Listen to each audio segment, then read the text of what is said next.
NIA यानी agency के हवाले है। जो जांच है NIA करेगी, लेकिन जिस तरीके से प्रत्यार्पण के बाद जब भारत उन्हें लाया गया और कहा जा रहा है कि इस तरीके का पूछताछ होगी, कैसे जांच होगी, ये भी कहा जा रहा है कि NIA जिस मामले की जांच कर रहा है उस मामले में कोर्ट में पेश किया जाना है। अगर संभावना इस बात की भी है कि अगर तय समय से जब कोर्ट पहुंचे तो शायद कोर्ट पेश किया जाए, लेकिन कोर्ट की तस्वीर ये है कि तमाम सिक्योरिटी ब्रीफ किया गया है, तमाम जो सिक्योरिटीज़ हैं उसको लगाया गया, दिल्ली पुलिस के जवान हैं, पैरामिलिट्री के जवान हैं, कि NIA का जो हेडक्वार्टर है उसके सराउंडिंग को पूरी तरीके से कॉर्डन ऑफ किया गया है। एजेंसी तैयार है, तमाम लोग सिक्योरिटी है वो यहाँ है, लेकिन सवाल इस बात का है, तमाम संभावना है क्या पटियाला हाउस कोर्ट पेश किया जाएगा या NIA ऑफिस में वीडियो कॉन्फ्रेंसिंग के जरिए पेश किया जाएगा या खुद जज वहां पहुंचेंगे। कैमरामैन संजय के साथ राहुल प्रकाश, न्यूज़ 24 दिल्ली। 26/11 आतंकी हमले के मास्टरमाइंड तहब्बुर राणा की जांच जब NIA से पूरी हो जाएगी तो उसको मुंबई के आर्थर रोड जेल में लाया जाएगा। इसके लिए जेल प्रशासन ने तैयारी पूरी कर ली है। बताया जाता है कि उसको जो कसाब का बैरक है, जहां पर कसाब को रखा गया था, वहीं पर उसको रखा जाएगा। बैरक नंबर 12 बताया जा रहा है, वहां पर उसको रखा जाएगा। वो हाई सिक्योरिटी जोन है, वहां पर 35 पुलिस वाले हमेशा तैनात रहते हैं। इन्हीं पुलिस वालों को उससे मिलने की इजाज़त रहेगी। इसके अलावा आम कैदियों से उसको अलग रखा जाएगा और उसकी सुरक्षा का पुख्ता इंतजाम किया गया है। CCTV कैमरे से वो पूरा जो सेल है वो हाई सिक्योरिटी जोन में बना है, वो लैस है ताकि वहां पर कोई पहुंच नहीं पाए। 26/11 हमले का गुनाहगार है, इसके लिए पुलिस ने काफी कड़े इंतजाम किए हैं, जेल प्रशासन ने कड़े इंतजाम किए हैं। अब देखना ये है कि मुंबई वो कब आता है। राजेंद्र के साथ इंद्रजीत सिंह, न्यूज़ 24 मुंबई। मुंबई हमलों का आरोपी तहव्वुर हुसैन राणा बहुत जल्द NIA की टीम उसे सघन पूछताछ भी करेगी। बता दें कि तहव्वुर राणा वैसे तो डॉक्टर था, लेकिन करता था कसाई के काम। वह पाकिस्तानी नागरिक जो कट्टरवाद और लालच में ऐसा फंसा कि अब उसकी पूरी जिंदगी जेल में बीतेगी। भारतीय जांच एजेंसी NIA ने मुंबई हमले में एक मुख्य आरोपी तहव्वुर राणा से बातचीत की थी। उससे अमेरिका की जेल में भी पूछताछ की थी, लेकिन वो सीमित पूछताछ थी। इस पूछताछ के दौरान पता चला कि राणा का जन्म पाकिस्तान के पंजाब प्रांत के साहिवाल जिले में हुआ था। बचपन में ही राणा सुरक्षा सेवा में जाना चाहता था, लेकिन अपने पिता की जिद के चलते उसे डॉक्टरी की पढ़ाई करनी पड़ी। मेडिसिन की पढ़ाई पूरी करने के बाद वो अपना सपना पूरा किए और पाकिस्तानी सेना के मेडिकल कॉर्प्स में शामिल हो गया। सेवा में नौकरी के दौरान बड़े बड़े पाकिस्तानी फौजी अफसर और पाकिस्तानी खुफिया एजेंसी ISI के अधिकारियों के साथ उसने संपर्क बनाया।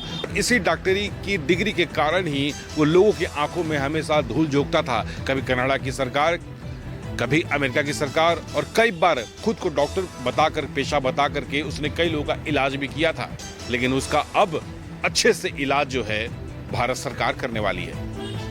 कैमरा पर्सन विजय के साथ पवन मिश्रा, न्यूज़ 24 दिल्ली।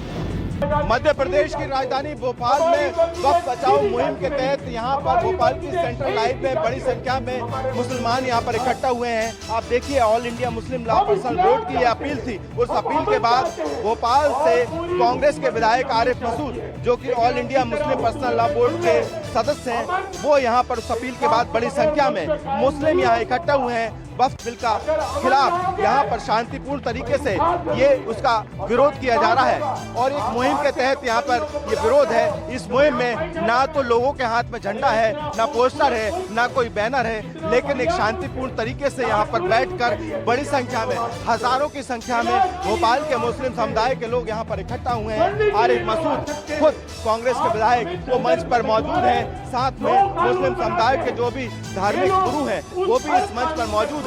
अपील कर रहे हैं मुस्लिमों से कि वो इस बिल के खिलाफ एक साथ एकजुट होकर खड़े हों और इस बिल के खिलाफ यहाँ पर इकट्ठा होकर शांतिपूर्ण तरीके से इसी तरह का विरोध प्रदर्शन करें।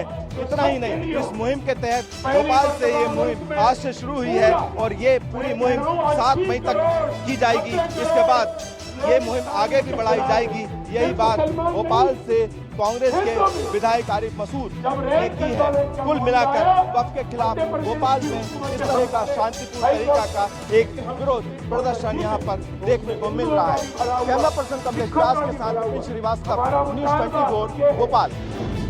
पश्चिम बंगाल में वक्फ बिल को लेकर विरोध प्रदर्शन का सिलसिला रुकने का नाम नहीं ले रहा है। लगातार विरोध प्रदर्शन देखा जा रहा है। पश्चिम बंगाल के मुर्शिदाबाद जिले के जंगीपुर में यहाँ पे वक्फ बिल को लेकर राष्ट्रीय राजमार्ग को 12 को पूरी तरह से यहाँ पे बंद कर दिया गया था। यातायात पूरी तरह से प्रभावित थी। जब पुलिस ने उन्हें यातायात खाली करने के लिए लोगों को इधर उधर कर रही थी, तभी उसी बीच उपद्रवियों ने यहाँ पे टायर जलाकर विरोध प्रदर्शन किया है। यानी पूरे जंगीपुर इलाके में 163 धारा लागू कर दिया गया है। इंटरनेट सेवाएं पूरी तरह से बंद कर दिया गया है। और वक्फ बिल को लेकर देखिए कोलकाता में भी लगातार विरोध प्रदर्शन हो रहा है। कोलकाता के मौलाली में भी यहाँ पे विरोध प्रदर्शन किया जा रहा है वक्फ बिल को लेकर, जिसको लेकर मुख्यमंत्री ममता बनर्जी ने साफ तौर पर कहा है कि पश्चिम बंगाल में वक्फ बिल को लागू नहीं किया जाएगा। और जो लोग हैं उन्हें डरने की जरूरत नहीं है, सरकार उनके साथ है। उन सब के बावजूद भी वक्फ बिल को लेकर लगातार यहाँ पे विरोध प्रदर्शन आज भी जारी है। कैमरामैन पंकज के साथ मनोज पांडे, न्यूज़ 24 कोलकाता। वक्फ बिल के विरोध में अब बिहार में बड़ी आंदोलन की तैयारी में मुस्लिम संगठन के लोग जुट गए हैं। पटना में आज 2 बड़ी बैठकें हो रही हैं। एक तरफ जहां इदारा सरिया में तमाम बिहार और झारखंड के मुस्लिम संगठन के लोग मौलाना और मौलवी जुटे हैं और वहां आगे की रणनीति तैयार कर रहे हैं, तो वहीं दूसरी तरफ इमारत सरिया में भी एक बड़ी बैठक का आयोजन किया गया है, जिसमें 12 मुस्लिम संगठन के लोग यहां जुटे हुए हैं। और दोनों ही बैठकों में एक खास बात यही है कि वक्फ बिल का किस तरीके से विरोध करें, क्योंकि इनका मानना है कि वक्फ बिल असंवैधानिक है और इसका विरोध हर पैमाने पर किया जाएगा। इमारत सरिया में आज जो बैठक हुई है उसमें साफ तौर पे कहा गया है कि एक आंदोलन तैयार किया जा रहा है जो पूरे राष्ट्र में देश में एक साथ चलेगा। और उसमें कहा गया है कि मुस्लिम पर्सनल लॉ बोर्ड के द्वारा एक राष्ट्रीय स्तर पे एक कमेटी बनाई जा रही है और इस कमेटी के जो तय करेगी उसके आधार पे ये आंदोलन की शुरुआत करेंगे और आंदोलन चलेंगे। अगले सप्ताह से इस आंदोलन की शुरुआत होगी और बिहार के अलग अलग हिस्सों में ये आंदोलन किया जाएगा। वहीं इदारे सरिया जिसके प्रमुख जेडीयू के पूर्व एमएलसी गुलाम रसूल बलियावी हैं, उन पे भी सबकी निगाहें लगी हैं, क्योंकि गुलाम रसूल बलियावी ने इस कानून का अमेंडमेंट एक्ट का विरोध किया था और वो आज इसकी बैठक में है। और जो उसकी जो नेशनल एग्जीक्यूटिव की जो बैठक चल रही है उस बैठक में निर्णय लिया जाएगा कि आगे गुलाम रसूल बलियावी अपना क्या स्टैंड लेते हैं। कैमरामैन सनी के साथ अमिताभ ओझा, न्यूज़ 24। वक्फ संशोधन विधेयक पर देश भर में विरोध प्रदर्शन और विपक्ष के आरोप की मार झेल रहे बीजेपी अब इस पे सक्रिय हो गई है। आज दिल्ली में पार्टी कार्यालय में बीजेपी ने इस पे एक बड़ी बैठक की, जिसमें अल्पसंख्यक कार्य मंत्री किरण रिजिजू भी मौजूद रहे, राष्ट्रीय अध्यक्ष जेपी नड्डा भी मौजूद रहे, सभी राज्यों से 3 से 4 नेता मौजूद रहे और इसके अलावा केंद्र स्तर के तमाम नेता मौजूद रहे। और उसमें किरण रिजिजू के द्वारा बताया गया कि वक्फ संशोधन किस तरह से मुसलमानों के लिए फायदे का सौदा है। इन सभी चीजों को लेकर चर्चा हुई। साथ ही जो देश भर में जो विरोध प्रदर्शन हो रहे हैं, इसके अलावा जो विपक्ष जो लगातार सत्ता पक्ष पे आरोप लगा रहा है कि मुसलमानों की जमीन हड़पने के लिए मोदी सरकार ने ये वक्फ संशोधन विधेयक को पास किया है, उस चीज को झुठलाने के लिए बीजेपी देश भर में मुस्लिम समाज के बीच जन जागरण अभियान चलाएगी। उसका खाका भी इस बैठक में तैयार किया गया और सीधे तौर पे राज्य, जिला और मंडल स्तर पे मुस्लिम समाज के जो इन्फ्लुएंसर्स हैं, जिनकी बात लोग सुनते हैं और विद्वान लोग हैं, उनके साथ मिलकर बीजेपी के तमाम नेता, लगभग 30 से 40 हजार नेता इस काम में लगेंगे और देश भर में मुस्लिम समाज के बीच जाकर खूबियां बताएंगे कि वक्फ संशोधन विधेयक की क्या खूबियां हैं और इससे मुस्लिम समाज को क्या फायदा है। कुमार गौरव, न्यूज़ 24, दिल्ली। चुनावी साल होने के कारण बिहार की राजनीति में वार और पलटवार लगातार जारी है, लेकिन यह वार और पलटवार नेताओं के बयान से नहीं बल्कि पोस्टर के जरिए हो रहा। आप देख सकते हैं मेरे पीछे एक नया पोस्टर जदयू के तरफ से लगाया गया है और यह काफी हाईटेक पोस्टर है। इसको आप इस पोस्टर में एक बारकोड भी दिया गया है, जिसको आप स्कैन करेंगे तो पता चलेगा आपको कि लालू राबड़ी का जो शासन काल था 15 सालों का, उसमें उसको जंगल राज क्यों कहा जाता है, उसमें कितने नरसंहार हुए और कानून व्यवस्था का उस वक्त स्थिति क्या था। और ऊपर पोस्टर में आप देख सकते हैं लिखा हुआ, सनातन के दुश्मनों को भूलेगा नहीं बिहार। लालू ने रोकी श्री राम रथ यात्रा, तेजस्वी ने राम मंदिर का उड़ाया था मजाक। जंगल राज के अत्याचार जानने के लिए आप इस बारकोड को अपने मोबाइल से स्कैन करें। तस्वीर लगाई गई है राजा सुप्रीमो लालू प्रसाद यादव की, नेता प्रतिपक्ष तेजस्वी यादव की, लालू प्रसाद यादव के बड़े बेटे तेज प्रताप यादव की तस्वीर लगाई गई है और पूर्व मुख्यमंत्री राबड़ी देवी की तस्वीर लगाई गई है। कल बैक टू बैक आरजेडी के तरफ से 3 पोस्टर लगाए गए थे और आज जदयू के तरफ से उस पोस्टर का जवाब दिया गया है। कैमरामैन ऋषि के साथ सौरभ कुमार, पटना, न्यूज़ 24। एनसीपी प्रमुख और महाराष्ट्र के उप मुख्यमंत्री अजीत पवार ने शरद पवार को लेकर बड़ा बयान दिया है। अजीत पवार ने शरद पवार को अपना देवता कहा है। उन्होंने यह बयान पुणे के पिंपरी चिंचवड़ में विधानसभा के उपाध्यक्ष अन्ना बनसोड़े के अभिनंदन समारोह में दिया है। अजीत पवार ने कहा कि शरद पवार को हम कल भी देवता मानते थे और आज भी देवता ही मानते हैं। इतना ही नहीं, उन्होंने अपने मंत्रियों को हिदायत देते हुए विवादित बयान से दूर रहने का निर्देश भी दिया है।